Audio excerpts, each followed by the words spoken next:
Oh, hey guys. I decided to make a video of this project that I'm working on here. It's a little Chinese ATV. It's 110cc. It's for my niece. One day it was running, but then it decided not to start anymore. And it cranks over nice and fine, but it just won't fire.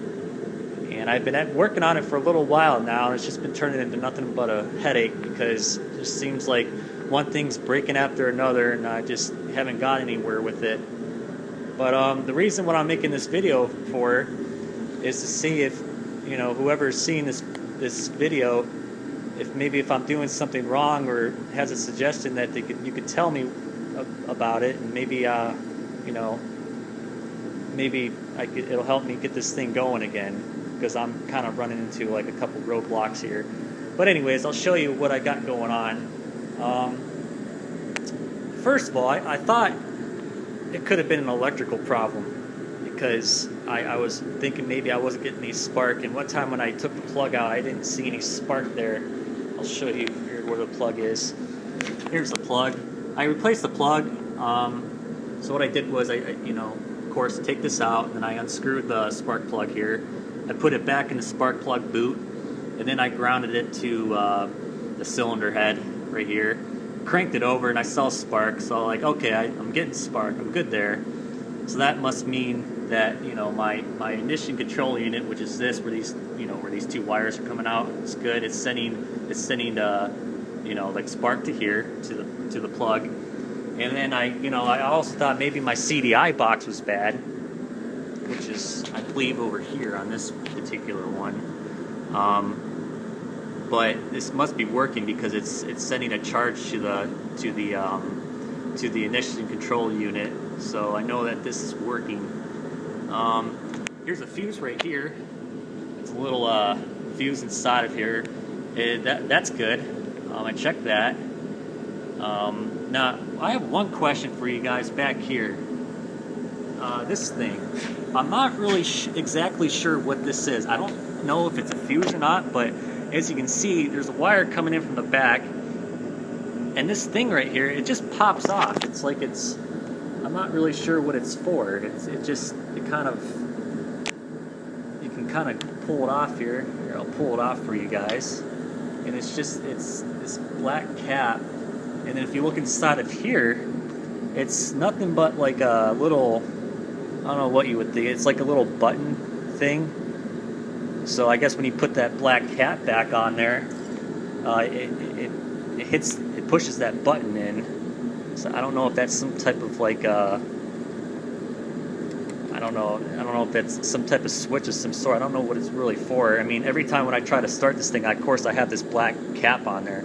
But anyways, I just thought I'd ask you guys and see maybe if one of you knew what this was or what it did. But here's the wire coming out. If you route the wire, it goes all the way back up into here, where my thumbs are at. It comes down into here, and then it turns into like this green and yellow wire and black wire, comes up to this plug. Then it switches into like a black and white wire. Two wires come out of there, and it just continues up through this harness, and then it goes somewhere in this bundle of wires here. But anyways, this is just like the little headlight socket that I took out because one of the bulbs were bad. It was completely black inside, so I knew it was bad. I took my continuity tester on the other bulb to make sure it was good. That was good. But anyways, going up in here, when I took the fenders off of this thing, these wires that you see I'm holding right here coming up, these originally had electrical tape on it, this black and red wire. It was like that when I opened it up, so I don't know. I mean, this thing's a 2000, the year in this thing is 2007, and it's been running all these years, so obviously I don't think this had to have been the problem why it's not starting. But these two wires here, it's a green wire and a black and white wire, and as you can see, these wires have never been used because the ends of them have never been stripped. I mean, these were like this when I found them underneath the plastic. And all these four wires go into this 4-prong plug. And if you look at over here, this thing actually has a brake light switch on it. these two wires right here. There's a black wire, and then there's a, I don't know if the camera's really focusing, but there's a green and yellow wire. And what it was, there used to be like little bullet connectors on the ends of these, and they would connect into these two wires down here coming from the wire harness. I have electrical tape on them right now because I was testing to see what these wires would do. But anyways, I found out that when you hit this right brake over here, that the back tail light lights up every time you go to brake.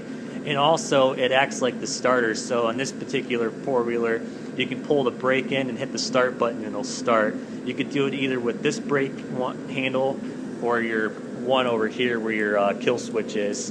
If you can hear that, that's the switch. And basically what you do is you just pull this in and you hit the start button. But yeah, I don't know. Do you think I have to have these wires connected to the wires coming up to the brake switch? Do you think that's the reason why it may not be firing? I'm not sure. If anybody thinks they know the answer to that, please leave a comment there in the comment box, because I'm not really sure. But yeah, I mean, I know that the kill switch is here. When it's down like this, I know with the open circle, it means the circuit's on. If you go like that, the circuit's off. But I have it on here. This is just a little headlight switch. I mean, that shouldn't have anything to do with it. But anyways, that's that whole situation that I found. Again, I'm going around this whole wire harness. All these plugs that you see, they're all fully connected. And like these plugs here, everything's connected like they should be. And yeah, so I'm starting to roll out that it's not an electrical problem, but that again, you know, I've been wrong before. It could be. I'm not really sure. But now I'm starting to think that it's a fuel problem, and so as you can see in here here's here of course here's the carburetor. Now when I took that off and I opened it up, and the long like needle jet, I think it's the high speed air mixture screw, it was completely clogged up. Like you couldn't see any light go through it. So I actually had a hard time cleaning it out because the thing's so small. But eventually I got it cleaned out where I could see through it again. Blew air through it. Air was coming out the other side, and I put it back in. I cleaned out all the jets that I could find. Those were clean. Put them back in. I checked the floater. The floater was going up and down, which I assumed like it's supposed to do that, because it didn't seem to be sticking or anything. Because I know a lot of times these carburetors, the floats can stick and cause them not to run right. That seemed fine. So I put the thing back in there, and then when I tried to when I poured gas in the tank, the weird thing was is you can kind of see it. I don't know if you can see the gas leak, but gas started leaking. Especially out of this tube right here. See this hose going down? I think it's called a breather tube. It's on the bottom of the floater bowl right here. They call those a breather tube, I believe.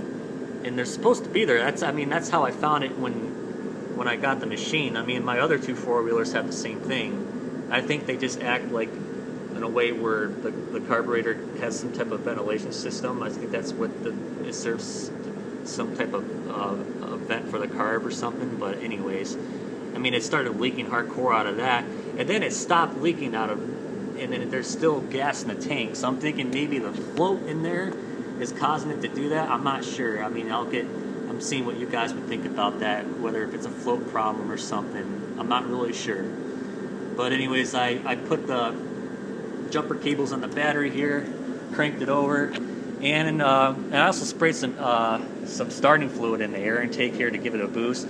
And it actually did sputter just a little bit, like a split second, but then it just quit. And I never had any luck. It was still doing the same thing, just turn it over, and wouldn't fire. So I'm not really sure if there's something wrong in that carburetor or not. And if you look up here, I did this by mistake. I didn't really need to take this off. I just wanted to take it off just to see if I would find anything like any small pieces of plastic or something inside these valves in here, causing it not to get any compression and not to start. But I didn't really see anything, and I didn't put it back on right.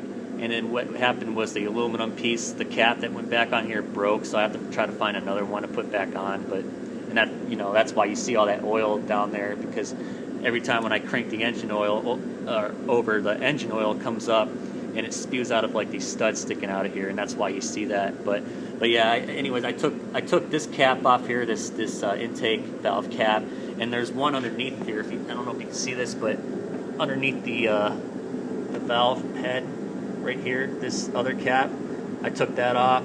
Again, I just opened it up to see. The reason I wanted to take those off is because the very first four-wheeler I ever had was I believe it was a Yamaha Badger. It was really small. It was sort of like this size, only a little bit bigger. I can't remember what size it was so long ago, but I remember we took it to a Yamaha dealer, and because it would turn over fine, but it wouldn't start, just like with this thing's the same problem that this four-wheeler's having.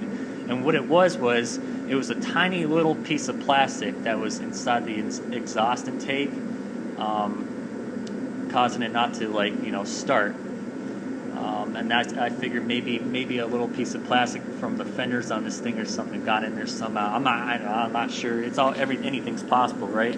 I just thought I'd take a look and see, but I can't really see anything, so I'm starting to cross that off the list and saying that that's not the reason why it's not starting. But anyways, that's why I had tried that.